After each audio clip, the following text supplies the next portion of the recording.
Chào mừng quý vị và các bạn đến với kênh Thanh Nguyễn Hải Dương.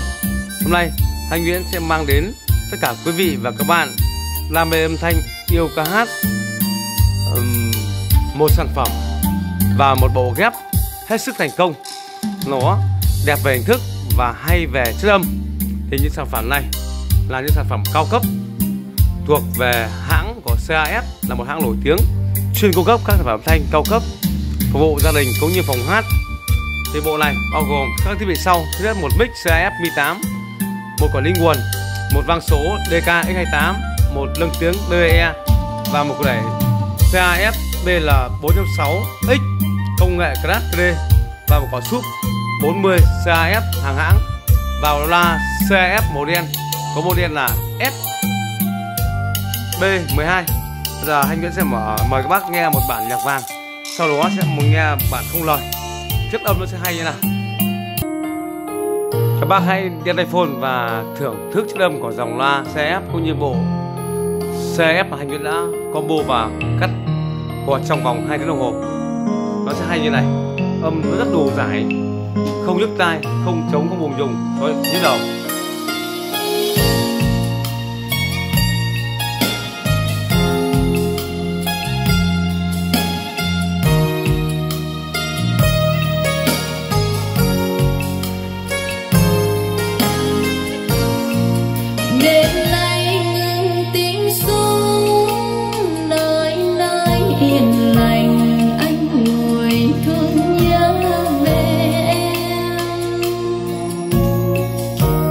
Nghe tâm tư sáng tỏ, tình yêu thức dậy và anh mơ ước vời đời.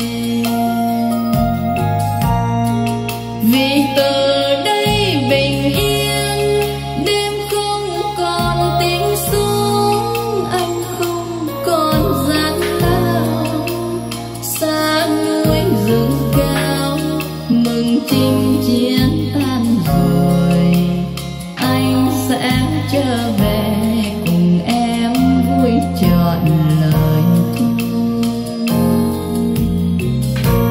Anh sẽ trở về dìu em trong nắng ban mai rạng ngời. Ôi tuyệt vời những dòng sông thân yêu, những cánh đồng lúa vàng trang điểm quê hương. Anh sẽ trở về dìu em đi, có chân sao soi đường. Đêm tuyệt vời tình nồng lên đôi môi, đời ta có sống còn nào giờ lạc loài. Đêm nay anh thức trắng nôn nao trong lòng, mong ngày pháo cưới nổ vang. Hoa đăng răng khắp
đêm tuyệt vời tình nồng lên đôi môi, đời ta có sống còn nào sơ lạc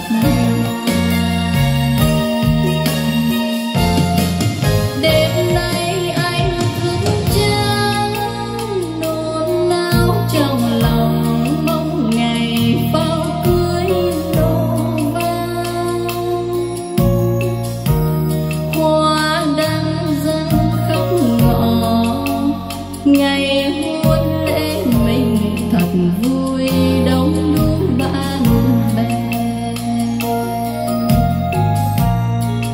và ngàn sau bình yên đêm không còn tiếng sóng, anh không còn xa em, nghe gió nhẹ ru ngàn câu hát thanh bình, mãi mãi không rời mình bên nhau trọn cuộc vui, mãi mãi không rời mình bên nhau trọn cuộc vui, mãi mãi không rời mình bên nhau trọn cuộc vui. Phải nói là quá chi tiết và xuất sắc quá nhá. Rồi em mời các bạn nghe một bản nhạc không lời thể hiện chi tiết các hệ thống giải thần equalizer mà Hành Nguyễn rất kỳ công cắt rũa và xén.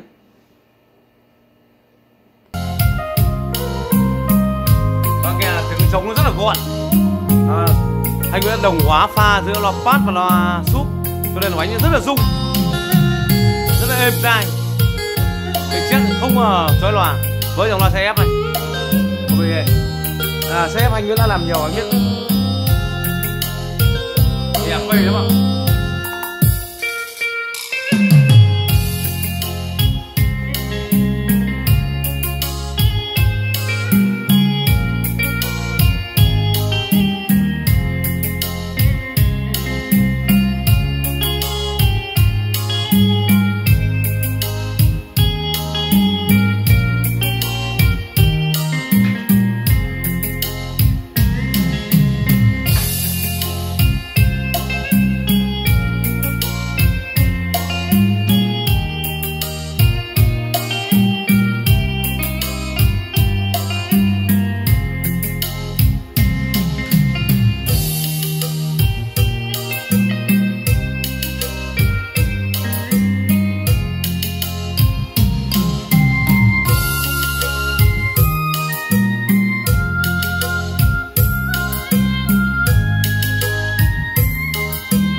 đẹp, quá đắt mà.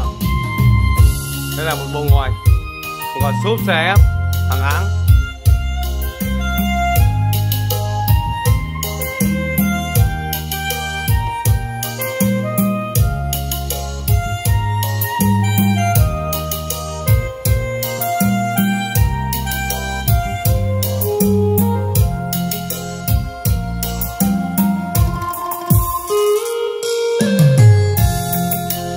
Và nghe tiếng guitar tỉa nó rất là bút luôn, tiếng trông êm,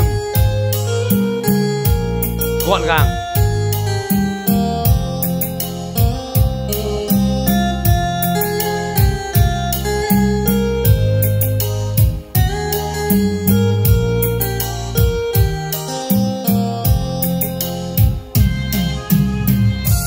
Anh Nguyễn chào bác nhé, ngày mai cái này mở tiếp dòng loa CF với những bản nhạc khác nhau để các bác cùng thưởng thức và cùng nghe.